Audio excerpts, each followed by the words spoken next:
अस्सलाम वालेकुम friends, this is doctor फ़िज़ा अकबर खान। आज मैं बात करना चाहूँगी अपनी डॉक्टरी से रिलेटेड और बहुत से टिप्स हैं मेरे पास जो कि मैं तमाम लोगों तक पहुँचाना चाहूँगी। ख़ास तौर पर हम इलाज ग़िज़ा से कैसे कर सकते हैं किसी भी चीज़ का, क्योंकि जब मैं पढ़ती थी मेरे एक टीचर थे MTJ खान और डॉक्टर थे, वो बहुत काबिल डॉक्टर थे, बाहर से पढ़ के आए थे। तो डॉक्टर साहब हमेशा ये कहते थे कि बेटा दवाई को अवॉइड करें, और वो माशाल्लाह काफ़ी बड़ी एज के थे। वो कहते थे कि मैंने ज़िंदगी में बहुत ज़्यादा अवॉइड किया दवाइयों को, क्योंकि मैं ग़िज़ा से इलाज करता हूँ। क्योंकि मुझे पता है, मैंने खुद मेडिसिन पढ़ी है, पढ़ाई है हमेशा, तो इसके कितने नुकसानात होते हैं। एक चीज़ का इलाज तो हो जाता है, लेकिन उसके बाद आपके साथ क्या होता है, अंदर बॉडी को ये कितना नुकसान पहुंचाती है। तो मैक्सिमम आप दवाइयों को अवॉइड करें और कोशिश करें कि घरेलू चीज़ें जो हैं, घरेलू टोटके जो हैं, उनसे आप अपने इलाज को आगे बढ़ाने की कोशिश करें। बहरहाल मेडिसिन भी ज़रूरी है, लेकिन अगर आप डाइट का ख्याल रखेंगे तो शायद आप बीमारी को भी अवॉइड कर लें। आज हम बात करेंगे कैंसर के हवाले से। कैंसर एक ऐसा मूजी मर्ज है जिसका नाम सुनते ही हर बंदा घबरा जाता है कि खुदा ना खास्ता ये मुझे हो ना जाए। लेकिन कैंसर बेसिकली क्या है? ये मल्टीविटामिन्स की कमी होती है। अब आपको लगेगा तो बड़ी छोटी सी बात है कि मल्टीविटामिन्स की कमी, वो तो हम सब में होगी। तो लेकिन मल्टीविटामिन्स की कमी, इतनी छोटी सी चीज इतना बड़ा मर्ज कैसे बन गया? एग्जैक्टली अब आपने करना ये है कि जितने भी कैंसरस पेशेंट्स हैं उनके साथ ये वीडियो शेयर कीजिए, ताकि अगर हम किसी की रहनुमाई कर सकें। एक घर में चीज आपको वाफिर मिकदार में मिलती है जिसको कहा जाता है लहसुन, इंग्लिश में कहते हैं गार्लिक। हमारी नानियों दादियों, उनके आगे से नानियां दादियां, उनका शुक्रगुजार हूं। क्यों?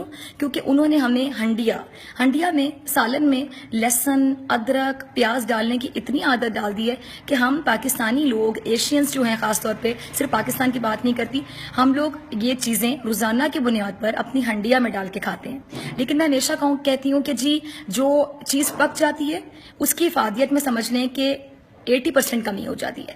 पका हुआ लहसन और अदरक 20% रिजल्ट्स देगा, जबकि आप रॉ फॉर्म में खाएंगे, कच्चा खाएंगे तो 100% देगा। तो सी द डिफरेंस, ऑलमोस्ट 80%। तो अब आपने करना ये कि जितने भी कैंसर पेशेंट्स हैं जो नहीं भी हैं, वो कैंसर से बचने के लिए इसको एज अ वैक्सीन यूज करें ताकि उनको कैंसर हो ही ना। वो ये करें कि डेली उठ के 2 क्लॉव्स लहसन के लें। आप 1 से शुरू करें, क्योंकि इसका टेस्ट ऐसा होता है, स्मेली होता है, तो आप इतना अच्छे तरीके से नहीं खा सकते इसको। आप इसको करें कि 2 से शुरू करें, और 2 के बाद आप 1 से शुरू करें, सॉरी, उसके बाद आप 2 खाएं। 1 क्लॉव डेली खाएं आप लहसुन का। और इसका सिर्फ ये फायदा नहीं होगा कि ये एंटी कैंसरस होता है, बल्कि ये आपको हार्ट अटैक से बचाएगा, क्योंकि ये आपके ब्लड प्रेशर को भी कंट्रोल करता है। जो हाइपरटेंसिव पेशेंट्स हैं उनका बीपी लो होता है, कोलेस्ट्रॉल इससे लो तो नहीं मैं कहूँगी, नॉर्मल हो जाता है, या अगर हाई होता है तो वो थोड़ा कम होना शुरू हो जाता है, और एक नॉर्मल मेंटेन कर लेते हैं आप इसको, कोलेस्ट्रॉल को। जब आपका बीपी कंट्रोल होगा, आपका कोलेस्ट्रॉल कंट्रोल होगा, तो आप हार्ट डिजीज या हार्ट अटैक से भी बच सकते हैं। इसके साथ साथ इसमें एंटीऑक्सीडेंट्स होते हैं जो आपकी स्किन को बहुत प्यारा कर देते हैं। और मैं हमेशा कहती हूँ कि स्किन गोरी होना बहुत जरूरी नहीं होता, लेकिन आपकी स्किन प्यारी हो तो आप खूबसूरत लगते हैं। चाहे आपका रंग सांवला हो, माठा हो, काला ही क्यों ना हो, यू लुक वेरी ब्यूटीफुल। इसके अलावा आप लहसुन से ये भी फवायद हासिल कर सकते हैं। इसके अंदर आपको बता दूं होता क्या है, एलिसिन, मैंगनीज होता है।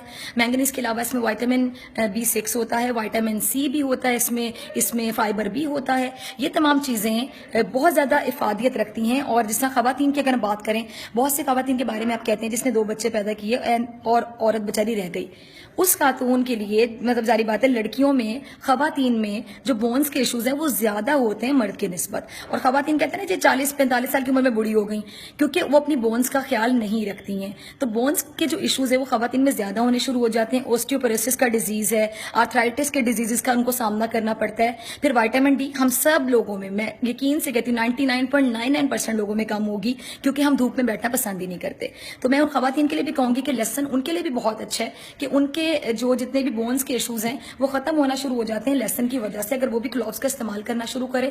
इसके साथ साथ विटामिन D के हवाले से मैं कहूँगी कि आप में से बहुत से लोगों को डिप्रेशन होता होगा, बैठे बैठे घबराहट हो रही है, तो आप डिप्रेशन के लिए कोई एंटीसाइकोटिक ड्रग ना लें, किसी साइकेट्रिस्ट के पास ना जाएं, अपने दिमाग को खराब ना करें। दवाइयां आप इन पर डिपेंडेंट हो जाते हैं, नींद के लिए गोलियां ना खाएं।